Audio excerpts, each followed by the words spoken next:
actually is some development happening off Temecula Parkway. Correct. So you want to give us kind of an update of what's going on there? So basically, they have created a clover leaf, not like the traditional one where you see four clover leaves. It's going to be a single clover leaf for the southbound 15.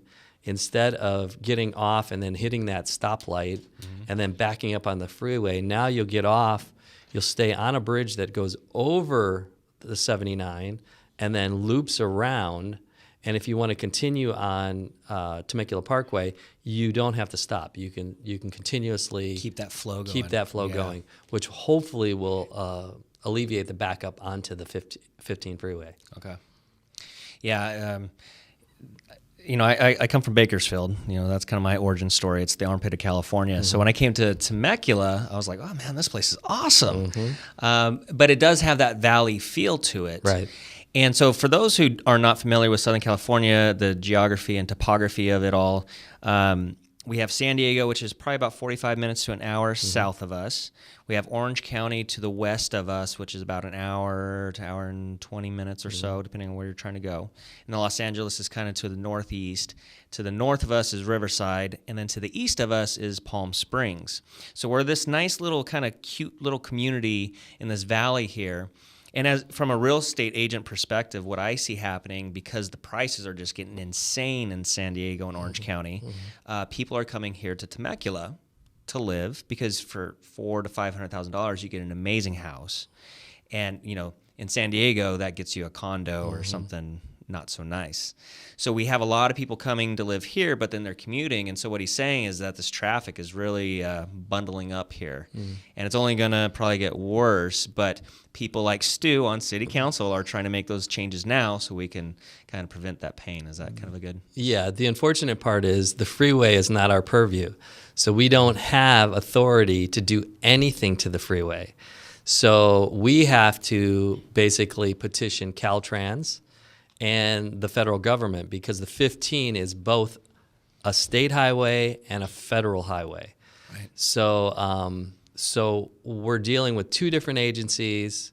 The good thing is, because it is a regional freeway, it affects more than just Temecula. So as we're going for dollars from the state and the federal government, we have an advantage, you might say, because it just doesn't benefit Temecula. It benefits Menifee, it benefits Marietta, it benefits Lake Elsinore. So so we're really hoping that if the Trump infrastructure bill actually gets passed, there will be dollars. Also, this SB1, the gas tax. I know it's in the repeal process. They're trying to repeal it this November, but there is a constitutional amendment that's being presented on for the June election, for the primary, that would make SB1 money untouchable except for transportation concerns.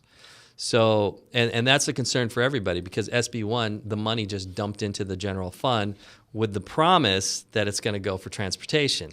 And they always do the right thing. They always do the right thing in Sacramento. So, but this constitutional amendment will change that, so as the gas tax money goes in, it literally goes into a completely separate account, managed and budgeted by a completely separate agency, then will funnel out to. Because our French Valley Parkway project, which is right now that exit that kind of goes to nowhere right now, right before Winchester, well, that's going to be a bridge that goes across. Okay. So it's going to tie into Date Street. Date Street will then become a way to get out to French Valley. Wow. And then what also that do, the second phase of it, it creates a frontage road from Winchester. So right now, I think most of the traffic backup that occurs is because when people get on Winchester onto the freeway, they immediately want to, if they're going on the 15, they want to start crossing over those 4 lanes of traffic. Yep. Well, that slows down the freeway, because everybody then slows down to let these people through, blah, blah. So what we need, what's going to happen is you're going to have a parallel road. So you won't get on the freeway from Winchester. So you get on the frontage road, you'll take it all the way up to Date Street. And then you go up a hill and connect to the bridge, and then you'll do like a flyover. So if you're going on the 15, you'll actually take this and it'll drop you into the 15 over the traffic. Nice. Instead of merging through the traffic. Yeah. So I think that in itself is going to alleviate a lot of the traffic headaches right now. That's fascinating how people think of these things. Yeah. Do you think of these things? Oh, I have thought of it, but I just think about how angry I am when I'm merging into the traffic. Well, yeah. I mean, everybody is. So, and that to me is the perfect solution. Yeah. But see, all that money is tied up into this SB1 funding.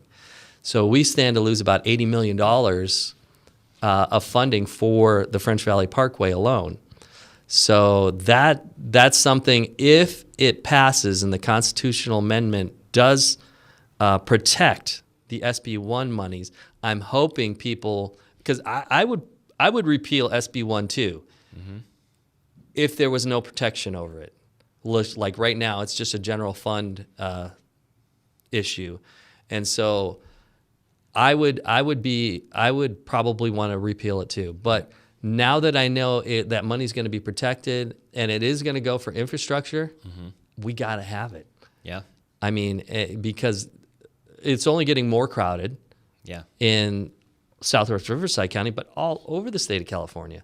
Yeah. So, and that money will be basically doled out across the state. So, I see it as valuable and necessary. Wow. So. And so that's going to be happening in the next few months here? Yeah, in June there's going to be the constitutional amendment, and then it's already on the ballot, I believe, for November to recall it. Okay. So if the constitutional amendment passes, then we're hoping that the recall effort goes flat, because now people are less concerned about the money just being a slush fund. Yeah. So. Very interesting. Yeah.